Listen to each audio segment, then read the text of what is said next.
Welcome to The Secrets of Success. By following the proven techniques of the guests who appear on this series, you'll learn that even successful people run into detours and failures, and how you can apply their success techniques to change your life. You're now listening to the most unique show on radio, the show dedicated to making you a success. Today, we're going to talk about a radical new approach to success, uncommon accountability, with our guest, Michael Lennington. Michael, thanks for being with us today. Thank you for having me. Appreciate it. I use the term uncommon accountability, and that's actually the name of your book. Am I correct? Yes, it is. So I just want our audience to know that it's an unusual term. We haven't heard of it much, but we're going to learn a lot more today. What is the one characteristic that's had the greatest impact on your success in life? Now, that's a great question, and it's really a hard one for me to answer because, I don't really have one characteristic that sort of stands out and pops into my mind. But I think one of the things is that I have a tendency to work at something until I figure it out. And, I don't often let things stump me. And so I'll try to figure things out and I'll work at it until I do, and I'll research and I'll dig into things. So I think one of the things that's really helped me is that, and it's helped me to write books. It's helped me to do the things that we've done is, I am very curious. And I like to know as much as I can know about stuff I'm curious about. So I spend a lot of time learning and studying, reading books, things like that. Now I know who to call when I have a problem. I'll call you and you'll be the guy who figures it out for me. I have enough problems of my own, though. I don't know if I can help anybody else. Michael, there seems to be a fundamental misperception of what accountability truly is. Can you explain that to us? Yeah, I think that it's the foundation of the book, and it's the reason we wrote the book is that I think there is a misunderstanding around what accountability really is. And it's our view that accountability is foundational to high performance and success. And I think everybody that writes about it would agree with that. We wrote a book called The 12-Week Year a number of years ago. And one of the foundational principles, there were three of them. One of them was accountability. And I think it's probably the one driver of everything that the 12-Week Year did, which was help people to execute more effectively, accomplish more in less time, and build, the life and the business they wanted to build. So accountability was the foundational piece to all of that other stuff. People that were accountable drove that system well. People who tended to not be as accountable did not drive it as well. So we really focused in very early on accountability as being this powerful force that drove results. And most people would agree with that. I don't think that's earth-shattering news. Do we associate? I'm sorry. No, that's okay. But I was just going to say that that's something that's so fundamental and so important that the way we think about it is also important. When I hear the word accountability, I think of someone looking at me and saying, "Bill, I'm going to hold you accountable." And if we don't hit that sales quota, or if I don't turn in that report by the weekend or the term paper by a certain date, I'm in trouble. Is that normal, or is it just that I'm focusing on that end of things? I think that's normal. I think that's how a lot of people encounter accountability. In fact, it's part of the research before I wrote the book. I went online and looked at the definition of accountability, what people said it meant and what it was. And I looked up the Merriam-Webster dictionary and looked up the word accountability on it. And there were 4 examples. All of them were negative situations where somebody dropped the ball, failed, something bad happened. And then of the 3 of the 4 situations, there was somebody with power holding somebody with less power accountable, quote unquote. And what that meant was they were punishing them as if they intended to make the mistake. So the definition of accountability is really asymmetrical in terms of power, in terms of just this authority applying accountability to somebody else. It's always on, it's not me being accountable, it's somebody else being accountable. So that understanding of accountability is off-putting to a lot of people, obviously. I was going to say, I can see that because I know myself, if someone's going to be accountable, I want it to be the person in the seat next to me or, the coworker. This way, if something goes wrong, maybe they'll be the one who's called in and I'm still happy and go to lunch on time, et cetera, et cetera. Yeah. You mentioned that we shun accountability. When we shun accountability, we actually underperform in relation to our potential. And of course, on this show, we want to reach our potential. This show is The Secrets of Success. So can you talk about that, why that happens? Yeah, as we built the 12-week year, it's the foundational principle because it is required for success. People who are long-term successful are also personally accountable. And people who are not accountable have a hard time maintaining. They may get lucky, but it's hard to maintain a career on a lack of accountability. One that taps into what you're capable of anyway. So if we didn't pick it up at age 12, or we're hearing this show at age 39 or 59 or 79, that's okay. We can still pick this up and make it part of our success plan. Yeah, I mean, Brian and I wrote the book, and we're in our 60s at this point, and we're still learning about accountability. And by the way, when you say Brian, just to give your co-author some credit, that's Brian Moran? Brian Moran, yes, my business partner and my co-author. Okay, we got his name in there, and we gave him some credit because he did a lot of the work, and he should get the credit. Michael, can you tell us, I read a term in your book called accountability anxiety. Can you tell us what that is? Yeah, it's the apprehension we feel when we're being held accountable. And it's this concept of I'm doing my job, I'm working, and something doesn't go well, and there's a mistake or something I did, and I know that there's going to be a negative consequence. It sort of creates this anxiety in terms of getting punished, because that's how I'm experiencing accountability. And that anxiety causes a couple of things. It causes me to be very cautious about what I do, how much I stretch myself. Am I really going to take a risk? Because if I make a mistake, it's going to fail. So I tend to be very tight. I also am not going to be very open. So if I'm getting asked, what's going well, what's not going well, I'm probably not going to share all the things that aren't going well, because I don't want to get hammered for them. And it really kind of creates this avoidance mentality. I'm not looking at what I should be doing. I'm looking at what I should not do and what I can avoid to get punished. And so there's a power in consequences that get applied by leadership. And as I react to those consequences, especially the negative consequences, it creates this kind of resentment and anxiety in my job. And that's one of the biggest problems with a mistaken view of accountability. And I think you actually have another term that you put in there, something called consequence management. Is that what I'm talking about, that I'm afraid of if I do it incorrectly, I'm going to be in trouble? Yeah, that's exactly it. Because when people think they're applying accountability from a leadership perspective, it's generally, not all the time, but generally it's going to be what we call consequence management. And that's a leadership strategy that sets out a process for people to follow. And then when they fall short, it applies a negative consequence. When they're successful, they get a positive consequence. And when they fall short, the assumption of a negative consequence is that they intended the failure. So, it really creates this anxiety and adversarial relationship in many cases. And so it can create improved results. Negative consequences can get people to perform to a minimum standard, and positive consequences can get people to give you discretionary effort. But there's some friction elements to that process, one of which is that you have to pay attention. You have to watch people and understand, either through systems or visually, watch them when they're doing something right, catch them doing something right, and immediately provide them a positive consequence. If they fail, you have to apply immediately the negative consequence, which means you've got a big job if you're managing very many people.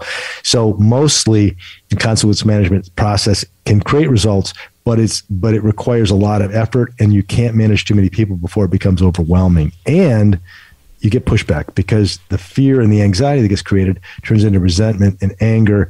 And if I do what you tell me to do and I don't get the result that I should have gotten by doing what you said I should do, then I have a sense of entitlement, like you owe me, right? So it's just really an unhealthy process. But consequence management is a tool that leadership uses, but it has its downsides, and they're pretty significant. Michael, at this point in the show, I'd like to remind our listeners that you're listening to The Secrets of Success on the voice of Nassau Community College, 90.3 WHPC. I'm your host, Bill Horan. Our guest today is Michael Lennington. He's the author of the book, Uncommon Accountability. And Michael, we're going to ask you where we can get the book and if there's a website where we can learn more information. Absolutely. Amazon's the easiest place to find the book. Barnes & Noble also has it. And it's in some bookstores around the country. It's not in all of them, because, not every book's in every bookstore. So the best way to reach it, if you want to reach it online, would be through Amazon or Barnes & Noble. If you want to learn more about the 12-week year and accountability, which is the foundational principle, you can go to www.12weekyear.com. 12weekyear.com, and that'll give you access to our books and information there. So if you have any questions, you can go there. We've also got a website for the book, and you can go there as well. And when you refer to 12-week year, that's another book you and Brian have written, am I correct? Yeah, that was our first book, and that book relied on accountability as one of the principles that drove the execution effort. Now, you say that we can only hold ourselves accountable. Isn't it a boss who holds us accountable? I always thought of it the other way, that someone said, this is your job, get this done by Friday or 3 o'clock or something. And, what have you. You have to either live up to that, or a teacher or a mentor, or you didn't complete the task. But how do we ourselves strengthen that ability to hold ourselves accountable? Yeah, it isn't possible in our view to hold somebody else accountable, because accountability is based upon my free will choice to either do something or not do something. And those choices are driven by, what's important to me. So let's say that I have a vision or a goal for myself that I want to accomplish, and there's a set of actions that need to be taken to hit that goal. Then it's my decision either to take those actions or not. And somebody really can't come in and own what's important to me. That's not their purview, that they can't get access to that because it's only up to me. And they can't force me to take actions that are productive because they don't know what the most productive actions are for me.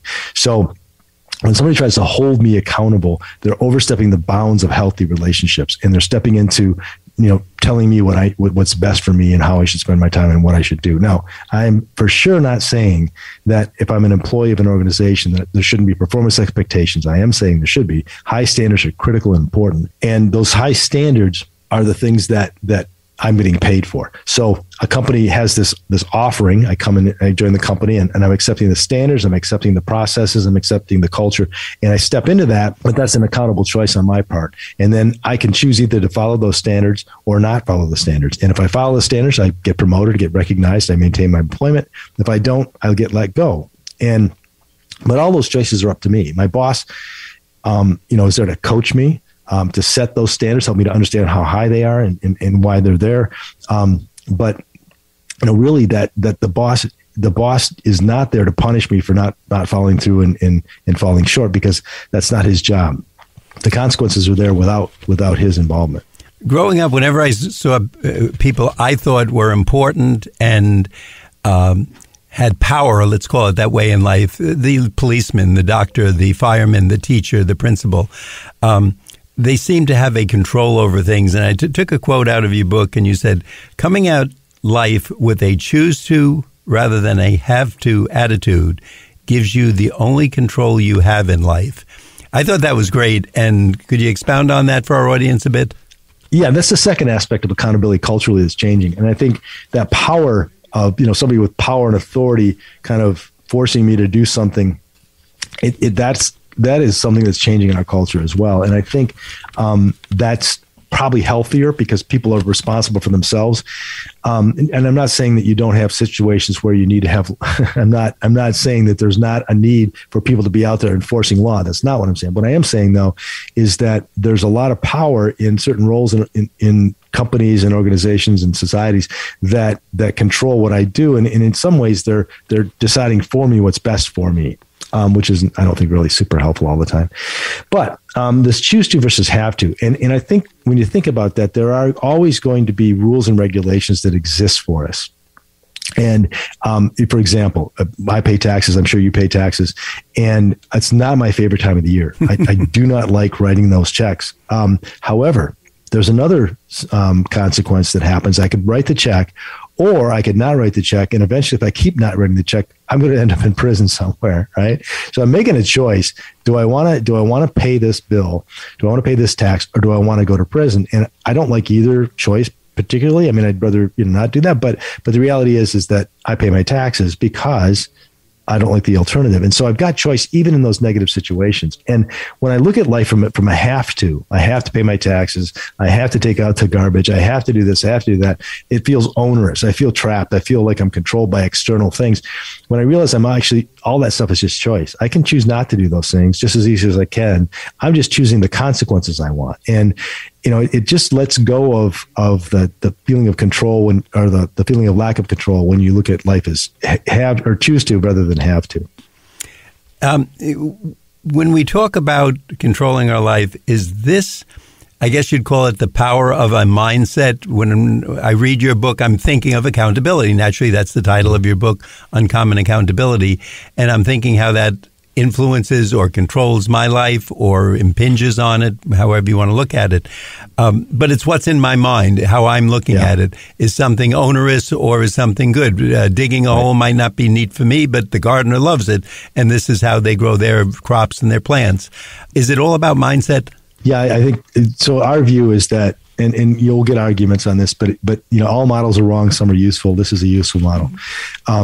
The model is this: is that our thinking and our beliefs, our values, our paradigms, all that stuff that's in between our ears, drives our behaviors. It's not as simple as just one thought drives our behaviors. It can be complex thoughts, groups, and all that stuff. But our thinking drives our behaviors. Our behaviors in life create our results. So thinking drives action. Action creates results. And so if we want different results in life, we've got to shift our thinking. And the problem is that we're unconscious of most of our thinking at any given point in time. 80% of our thinking is unconscious, and we make decisions unconsciously. We're influenced by a lot of things in the moment, by our environment, what's going on in our head, and we're making all these decisions, and they create our life. And so, not all decisions are equal. It doesn't really matter if I have tea or coffee to me, but some decisions are life changing, right? And so, what we want to do is really look at the mindset of accountability, which is not getting stuck by the things that are in my way, other than to say, okay, I'm going to overcome them, and these are the things I have to do. Those things are either barriers or they're just obstacles to overcome. And other people and other events are things in that category of barriers. If I want to accomplish my goal, it doesn't matter what my current situation is. I'm going to have to find my own path to get to where I want to get to. And that's that mindset of really breaking through this kind of, mindset of being victimized by this external situations to a mindset of being accountable and being able to take action. And that's absolutely critical for all of us, I think, is to be aware of the key decisions in our life and make them consciously. None of us like to think of ourselves as the downtrodden or the victim, but you say we are either a victim or accountable. Yeah, and I say that, we say that in a way that acknowledges that it's a spectrum. It's not an on-off switch. So, when I say that, it's really, if you look at the predominant way that I make decisions, am I looking to avoid something, or am I looking to create something? And with the victim mindset, I'm looking at external things, and I'm not necessarily then accountable to change because it's not my fault, right? If I can blame other things outside of me, there's a benefit that comes from that. I protect my ego. It's like you were talking about, hey, I should have thrown the ball farther, but he should have run faster or whatever. The key is that absolves me from having to change. It absolves me from the discomfort. And I don't have to feel vulnerable, like I wasn't good enough. And so that desire to protect our ego and all that other stuff can get in the way of making good decisions going forward. So that's really, I think, the crux of that question. You use an analogy in your book or an anecdote about lotto winners, and you talk about how the difference in mindset determines their behavior, etc. Naturally, we all want to be a lotto winner. We want to be in that category. But can you give us that warning, what we should watch out for? Yeah, it's that's the power of mindset, really, isn't it? When I did that research on that, what I wanted to do was really kind of address the argument of people who are successful were successful by some gift in the beginning of their lives, right? Something happened that made them lucky and they won. Now, I'm not saying that there isn't generational wealth that you can inherit, but that, I don't know if that's success or not. But it's certainly nice, I suppose. But my point is this, is that when we look at a lotto winner, there's two, so they win the big lottery. There's really two modes. One is that some people are broke. 10 years later, you go back, 5 years later, go back, 3 years later, go back. They've lost all the money that's gone. They may have gotten $20 million and, 3 years later, it's gone.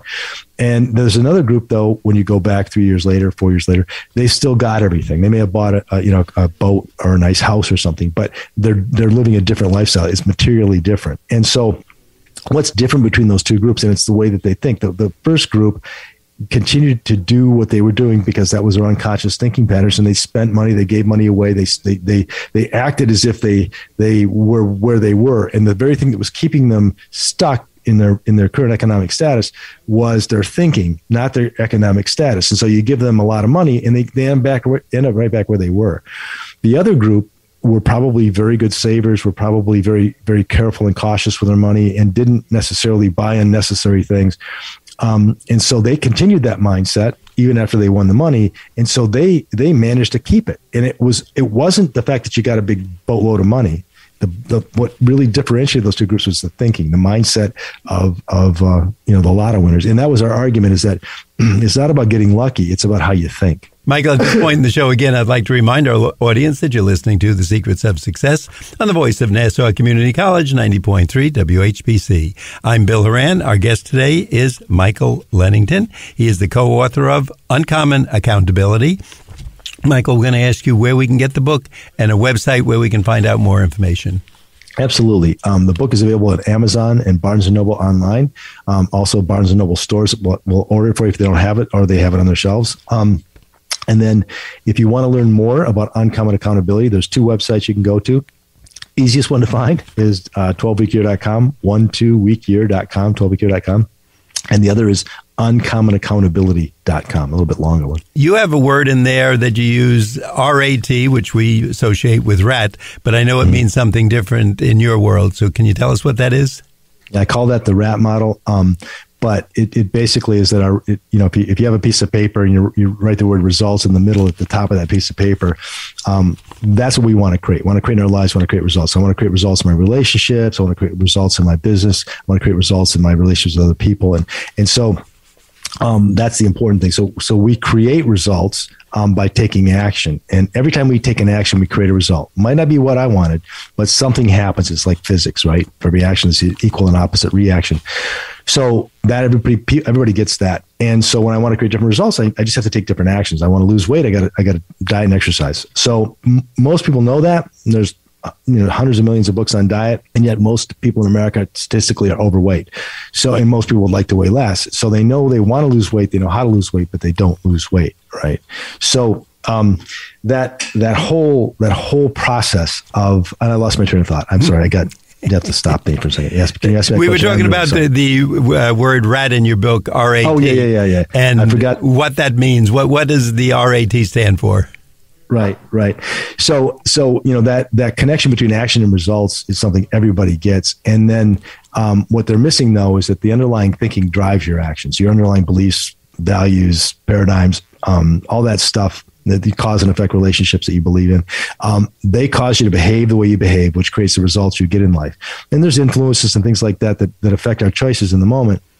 But ultimately, our choices are driven by our own internal desires and choices. So when we think about the way that we choose, creating the actions we create, that's a great model. And yet we're unconscious of most of our thinking at any given point in time. We're unconscious of somewhere between 80, 90% of our thinking. And so we're driven by our unconscious mind in a lot of ways. And so if our life results are the outcome of our unconscious thinking, we've got a problem. We want to create different results. We have to change our underlying thinking. So that RAT model is the model that we use in all of our work with our clients. We want to shift both the action level and the thinking level to create real change. The unconscious thinking, it's important. I'm sorry, the unconscious thinking really isn't, though, a bad thing, right? For instance, when I get in my car, I don't think, but I turn the key or I press the starter button, I press the, reverse to get out of the parking space. Some things we do by rote, I take the same route home, etc. That's not bad. It actually releases our mind a little bit, doesn't it?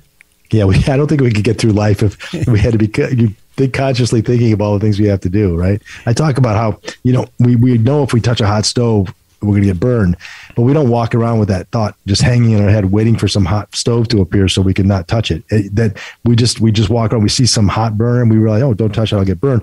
And then that thought goes away almost immediately, and they come into play. But the problem is I like to ask people this question: is the belief that your beliefs are true? And, some of our beliefs are probably approximate true. Some of them are really true with a capital T, but some of our beliefs are wrong. And if we act on them, the results we're going to get are going to be less effective. So it's that RAT model is really helpful in thinking through why I behave the way I behave so that I can dig into some of the thinking that's keeping me where I'm at. Now, you mentioned that you say if you show me your clients and their daily actions, I can predict their future. So I want to know, what is it that you look at when you see somebody?